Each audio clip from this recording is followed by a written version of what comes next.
মায়ের দোয়া সাথে থাকলে জীবনে যে কত বড় হওয়া যায় তার এক জীবন্ত প্রমাণ সিলেটের ফাহিম আল চৌধুরী। মায়ের দোয়াকে পুঁজি করে তিনি আজ কোটি কোটি টাকার মালিক।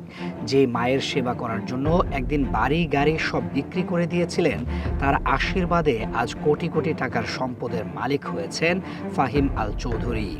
নিজে এত বড় ধনী হওয়া সত্ত্বেও মায়ের অসুস্থতার সময় নিজ হাতে সব কাজ করেছেন তিনি। জন্মদাত্রী জননীকে নিজের হাতে খাইয়ে দেওয়া, গোসল করানো, পরিষ্কার করানো, ঔষধ খাওয়ানো থেকে শুরু করে সকল প্রকার সেবা করেছেন ফাহিম। এমনকি মায়ের চিকিৎসা করার সময় নিজের সব ক্যাশ টাকা খরচ করে দিয়েছিলেন। দেশে থাকা সকল সম্পদ বিক্রির পর লন্ডনের ফ্ল্যাট পর্যন্ত বিক্রি করে দিয়েছেন শুধুমাত্র মায়ের চিকিৎসা এবং সেবা করার জন্য। ঠিক সেই সময় তার মা দুহাত ভরে তার জন্য দোয়া করে যান, আর এরপর থেকেই নতুন করে পাল্টে যায় ফাহিমের জীবনমান। জননীর আশীর্বাদে এরপর থেকে যে ব্যবসাতেই হাত দিয়েছেন তিনি সেখানেই সফল হয়েছেন। তাই তো বলেছিলেন, আমি যেখানে হাত দিয়েছি সেখানেই স্বর্ণ তৈরি হয়েছে। মায়ের দোয়ার সাথে থাকলে জীবনে সবকিছু অর্জন করা সম্ভব। জনসেবার দিক থেকেও ফাহিম আল চৌধুরী অনন্য। তিনি তার আয়ের একটি বড় অংশ দেশ বিদেশে মানবিক ও সামাজিক কাজে ব্যয় করেন।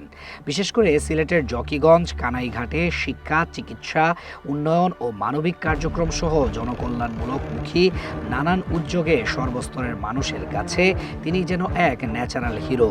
তিনি দীর্ঘ কয়েক যুগ থেকে অত্যন্ত গোপনে নিজ এলাকার মানবিক, সামাজিক, শিক্ষা, চিকিৎসা ও উন্নয়নমূলক কাজ করে আসছেন।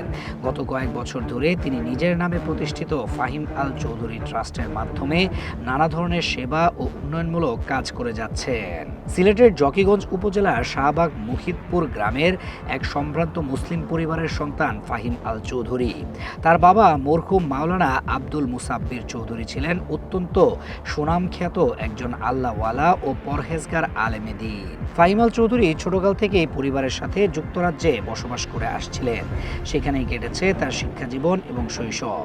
উচ্চশিক্ষায় শিক্ষিত ফাহিমের ইংল্যান্ড ও আরব আমিরাত সহ বিভিন্ন দেশে রয়েছে নানা ধরনের ব্যবসা ও শিল্প প্রতিষ্ঠান। সম্প্রতি বিপিএল এ সিলেট টাইটান্সের উপদেষ্টা হিসেবে দায়িত্ব গ্রহণের পর আলোচনায় আসেন তিনি। সেখানে ভালো সাড়া তৈরি করেন ফাহিম। সিলেটের মানুষের কাছে ব্যাপক জনপ্রিয়তা রয়েছে তার।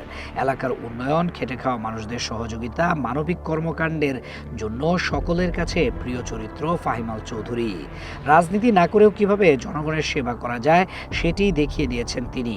যদিও বর্তমান প্রধানমন্ত্রী তারেক রহমানের সঙ্গেও বেশ ভালো সম্পর্ক তার। জিয়া পরিবারের সাথে ফাহিমের ঘনিষ্ঠতা বেশ পুরনো। তার নিজের হাতে গড়া ফাহিম আল চৌধুরী ট্রাস্ট স্থানীয় মানুষের জীবনমান উন্নয়নে কাজ করে আসছে। মেধাবী শিক্ষার্থীদের বৃত্তি প্রদান, নারী শিক্ষার জন্য কলেজ নির্মাণ, কারিগরি শিক্ষা, পেনশন স্কিম এবং শিক্ষা প্রতিষ্ঠানের অবকাঠামো উন্নয়নের মতো বিভিন্ন কার্যক্রম পরিচালনা করে, যার মাধ্যমে স্থানীয় জনগোষ্ঠীর জীবনযাত্রার মানোন্নয়নে ভূমিকা রাখছে ট্রাস্টটি। গত বছর এই ট্রাস্টের সহযোগিতায় ও জিয়াউর রহমানের ফাউন্ডেশনের উদ্যোগে সিলেটের জকিগঞ্জ, কানাইঘাটের হাজার হাজার অসহায় মানুষকে ফ্রি চক্ষু চিকিৎসা সেবা দিয়ে ব্যাপক প্রশংসা কুড়ায়। এর মধ্য দিয়ে আস্থা ও ভালোবাসার প্রতীক হয়ে উঠেছে ফাহিম আল চৌধুরী ট্রাস্ট।